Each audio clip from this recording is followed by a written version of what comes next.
मेरा नाम सुजाता है और कभी कभी मैं सोचती हूँ इंसान अपनी जिंदगी के बारे में जितना सोचता है किस्मत उतना ही अलग रास्ता उसके सामने खोल देती है।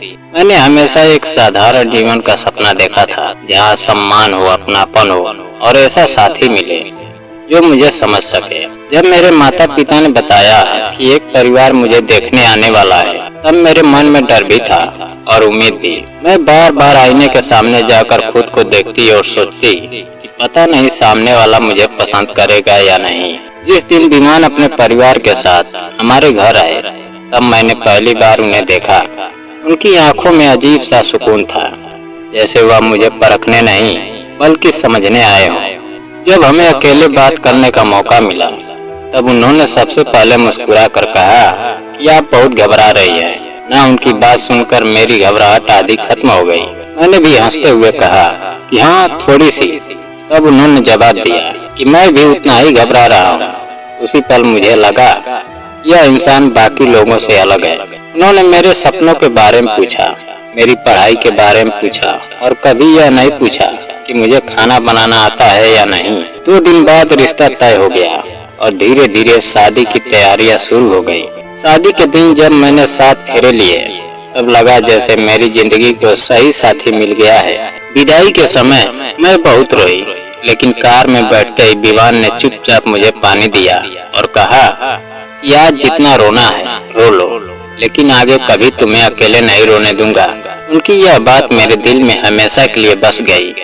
ससुराल पहुंचने के बाद मुझे बहुत प्यार मिला और मैं खुद को खुशकिस्मत समझने लगी।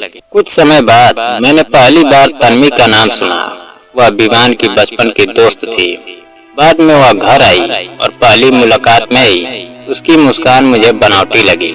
हालांकि मैंने उस समय इस बात को नजरअंदाज कर दिया। धीरे धीरे उसका घर आना बढ़ गया, लेकिन विवान ने कभी ऐसा व्यवहार नहीं किया जिससे मुझे उन पर शक होता। एक रात मैंने उनसे तन्वी के बारे में पूछा, तब उन्होंने साफ कहा कि अगर उनके मन में तन्वी के लिए कुछ होता तो आज मैं उनकी पत्नी नहीं होती। उनकी यह बात सुनकर मेरे सारे संदेह खत्म हो गए। कुछ महीनों बाद खबर मिली तन्वी की शादी विवान के छोटे भाई राजेश से होने वाली है। पूरा परिवार खुश था और मैंने भी सोचा कि अब सब कुछ अच्छा हो जाएगा। शुरुआत में सब सामान्य रहा, लेकिन धीरे धीरे राजेश और तन्वी के बीच झगड़े शुरू हो गए। दूसरी तरफ मेरी और विवान की जिंदगी भरोसे और समझदारी से आगे बढ़ती रही। हम दोनों छोटी छोटी बातों पर भी एक दूसरे का ध्यान रखते थे, लेकिन मैंने महसूस किया कि जब भी घर में मेरी तारीफ होती तन्वी का चेहरा उतर जाता। वह हर बात में खुद की तुलना मुझसे करने लगी थी। एक दिन उसने कहा कि कुछ लोगों को बिना मांगे सब कुछ मिल जाता है। मैं उसकी बात समझ नहीं पाई, लेकिन उसके मन की जलन महसूस जरूर हुई। तभी परिवार पर दुखों का पहाड़ टूट पड़ा। मेरी सास की अचानक तबीयत बिगड़ी और अस्पताल में उनका निधन हो गया। पूरे घर में मातम छा गया। विवान और राजेश दोनों टूट गए और मैं सबको संभालने की कोशिश करती रही। लेकिन इसी दौरान मैंने तन्वी के व्यवहार में और कड़वाहट देखी। बाद में जब मैं सास की अलमारी साफ कर रही थी तब मुझे उनकी पुरानी दवाइयाँ मिली, जिनमें कुछ ऐसी दवाइयाँ भी थी जिन्हें डॉक्टर पहले ही बंद कर चुके थे। तभी मुझे याद आया कि उनकी मौत से कुछ दिन पहले मैंने तन्वी को उनके कमरे से निकलते देखा था। उस समय मुझे कुछ अजीब नहीं लगा था, लेकिन अब पुरानी बातें याद आने लगी। सास और तन्वी के बीच कई बार बहस भी हुई थी। मेरे मन में पहली बार शक पैदा हुआ, लेकिन बिना किसी सबूत के मैं किसी पर आरोप नहीं लगा सकती थी। इसलिए मैंने यह बात अपने दिल में ही दबा कर रख ली। उस रात मैं सो नहीं सकी और बार बार यही सोचती रही कि कहीं ऐसा तो नहीं है कि कोई सच हमारी नजरों से छूट गया हो। दूसरी तरफ विवान हर पल मेरा सहारा बने रहे। जब भी मैं सास को याद करके रोती वह मेरा हाथ पकड़कर कहते कि वह हमें खुश देखना चाहते हैं, और धीरे धीरे उन्होंने मुझे फिर से सामान्य जीवन जीने की हिम्मत दी। लेकिन मुझे बिल्कुल भी अंदाजा नहीं था कि जिंदगी का सबसे बड़ा तूफान अभी बाकी था। समय धीरे धीरे आगे बढ़ता रहा और घर का माहौल भी बदलने लगा। सास की मौत के बाद जो खालीपन था वह अभी भी हर कमरे में महसूस होता था, लेकिन अब सब लोग अपनी अपनी जिंदगी में लौटने की कोशिश कर रहे थे। विवान ऑफिस में व्यस्त रहने लगे। राजेश अपने काम में लग गया और मैं घर को संभालने में लगी रही, लेकिन मेरे दिल में कहीं न कहीं वह पुराना शक अभी भी जिंदा था जो मुझे तन्वी के बारे में हुआ था। मैं खुद को बार बार समझाती थी कि बिना सबूत किसी पर शक करना सही नहीं है, इसलिए मैंने उस बात को अपने मन से हटाने की कोशिश की, लेकिन हालात धीरे धीरे और बदलते गए। तन्वी का व्यवहार अब पहले से ज्यादा कठोर होने लगा था। वह छोटी छोटी बातों पर मुझसे उलझने लगी। कभी मेरे काम पर टिप्पणी करती तो कभी मेरी मौजूदगी से उसे परेशानी होती। मुझे समझ नहीं आता था कि मैंने उसका क्या बिगाड़ा है। विवान हमेशा मेरी तरफ खड़े रहते थे, लेकिन मैं उन्हें भी इन बातों से परेशान नहीं करना चाहती थी। एक दिन अचानक घर में फिर से तनाव बढ़ गया।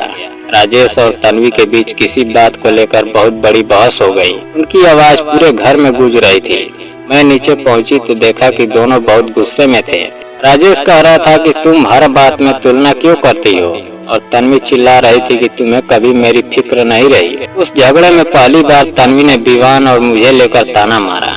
उसने कहा कि तुम्हारी भाभी को तो हर चीज मिलती है और तुम सिर्फ देखते रह जाते हो। राजेश चुप हो गया और घर में भारी सन्नाटा छा गया। उस दिन मुझे पहली बार साफ महसूस हुआ कि तन्वी के मन में मेरे लिए जलन अब खुलकर सामने आ चुकी है। समय बीतता रहा और एक दिन अचानक विवान के ऑफिस से फोन आया कि उनका एक्सीडेंट हो गया है। यह सुनते ही मेरे पैरों तले जमीन खिसक गई। हम सब अस्पताल पहुंचे, लेकिन डॉक्टरों ने जो कहा वह सुनकर मेरी दुनिया उजड़ गई।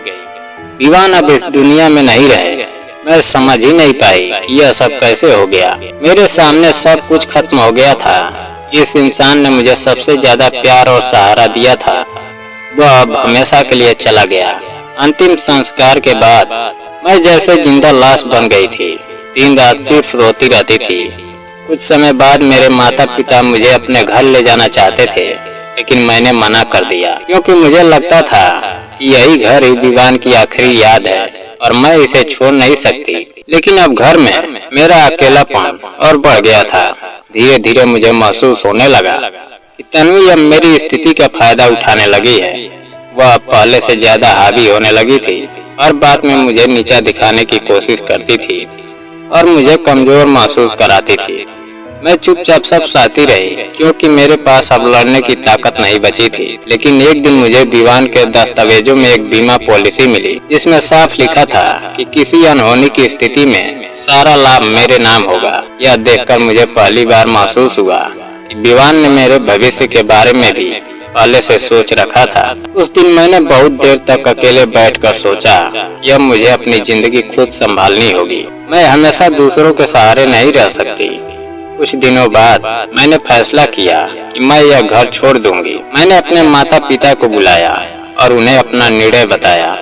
शुरुआत में वो बहुत परेशान हुए, लेकिन बाद में उन्होंने मेरा साथ दिया। मैं अपना सामान पैक करने लगी। हर चीज में विवान की यादें थी और मेरा दिल टूट रहा था, लेकिन मुझे आगे बढ़ना था। मैं उस घर से निकल गई और एक छोटे से किराए के मकान में रहने लगी। शुरुआत में बहुत मुश्किल हुई, अकेलापन बहुत सताता था, लेकिन मैंने धीरे धीरे खुद को मजबूत करना शुरू किया। मैंने बच्चों को ट्यूशन पढ़ाना शुरू किया और सिलाई का काम भी करने लगी। धीरे धीरे लोग मुझसे जुड़ने लगे और मेरी जिंदगी फिर से एक नई दिशा में चलने लगी। अब मैं पूरी तरह से अकेली नहीं थी। मेरे पास काम था, सम्मान था और सबसे बड़ी बात आत्मनिर्भरता थी। एक दिन बाजार में मेरी मुलाकात अचानक तन्वी से हो गई। वह मुझे देखकर कुछ पल चुप रही और फिर उसी पुराने अंदाज में बोली कि तुम्हारी किस्मत हमेशा अच्छी रही है।